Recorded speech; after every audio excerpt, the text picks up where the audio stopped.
সারা রাত ক্লান্ত ঘুমেছিলেন। সিরাজগঞ্জ বাড়ি, সাথে ভাগিনী জামাইকে নিয়ে এসেছেন।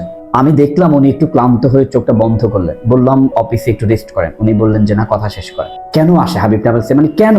একটা আশায় যে ভিডিও দেখেছি, ভালো লাগছে, গিয়ে দেখি কেমন লাগে। এমনই আরেক ভাই আসছেন নাটোর থেকে।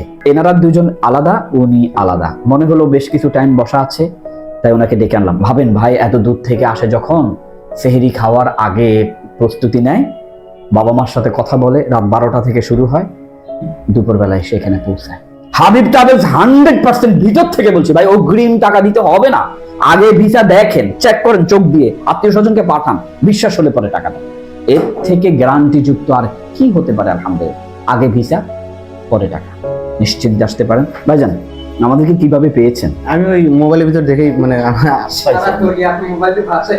টিকটকে দেখছি, মানে এতে দেখছি, দেখার পর মনে হয় যে আপনাদের একটু কথাবার্তা ভালো লাগে, এই জন্যই আইছি।